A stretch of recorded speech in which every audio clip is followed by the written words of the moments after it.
Hi friends and parents, I am Dr. Anurag Mohta. I am a consultant here in Vishesh Jupiter Hospital in the Department of Pediatrics, बाल और शिशु रोग विशेषज्ञ।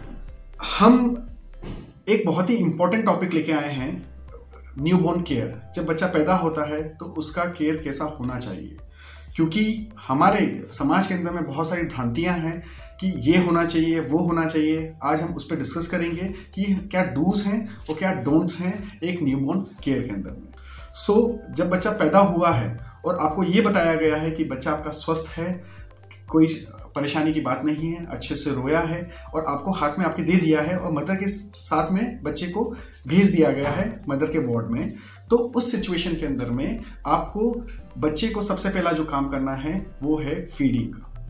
Feeding बहुत ज़रूरी है। फीडिंग जो है एक्सक्लूसिवली मदर्स फीड ही होना चाहिए।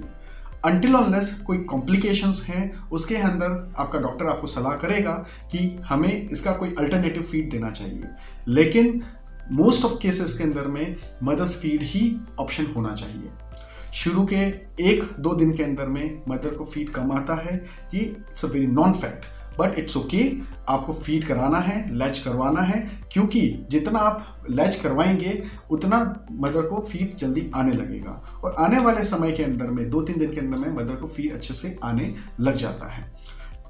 मदर के फीड जो रहता है, जो ब्रेस्ट मिल्क है, उसका कोई कंपैरिजन नहीं है, चाहे वो फॉर्मूला फीड हो, काउज मिल्क हो, बफेलोज मिल्क हो या कुछ भी हो।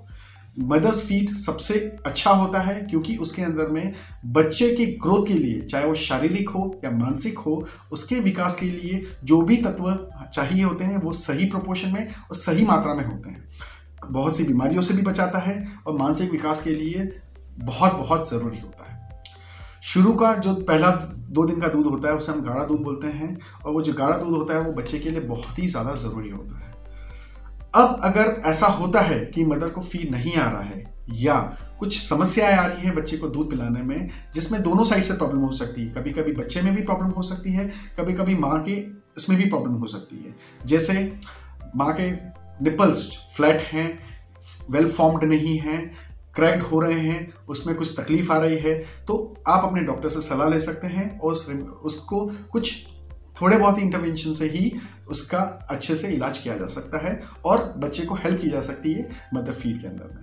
और बच्चे का जो अटैचमेंट है वो बहुत अच्छे से होना चाहिए। अगर वो अच्छे से रहेगा तो फीडिंग हमेशा अच्छी होगी। जैसे हम बोलते हैं कि शुरू के अंदर में जब भी हम साइकिल चलाते हैं तो शुरू के 3-4 दिन हम गिरते हैं, उसके बाद में हमें सोचना नहीं होता है। इसीलिए शुरू के जो 3-4 दिन होते हैं अटैचमेंट के लिए बहुत ज़्यादा आवश्यक होता है। अगर अटैचमेंट अच्छे से हो रहा है, लैचिंग अच्छे से हो रही है, तो बच्चा आगे जाके भी दूध बहुत अच्छे से ही पिएगा। अगर मान लो सपोज करो कि हमें बच्चे जो है दूध नहीं पी पा रहा है, तो आपको पीडियाट्रिशियन की सलाह लेनी है। अगर मदर्स को फीड नहीं आ रहा है तो गायनेकोलॉजिस्ट या जो ऑब्स्टेट्रिशियन है जिसने बच्चे को डिलीवर करवाया है, आप उसकी सलाह ले सकते हैं। वो आपको प्रॉपर गाइड करेगा कि दूध कैसे बढ़ाया जाए और कैसे लाया जाए।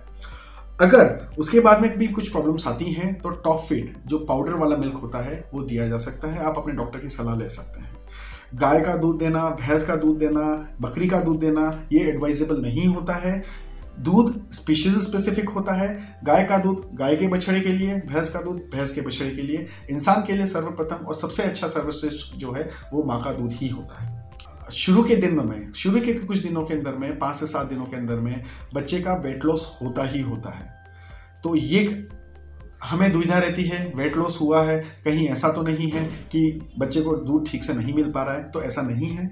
शुरू के 7 दिनों के अंदर में बच्चे का 10% वेट लॉस सभी का होता है, चाहे बच्चा 4 किलो का पैदा हो या बच्चा 1 किलो का पैदा हो, सभी में 10% वेट लॉस देखा गया है और वो नॉर्मल है। उसके बाद में बच्चे का वेट गेन होना चाहिए। सूसू और पोटी, स्टूल एंड यूरिन, इसका क्या होना चाहिए? यूरिन शुरू के अंदर में बच्चे कुछ ऐसे होते हैं जो 48 घंटे तक नहीं करते हैं, वो भी नॉर्मल है।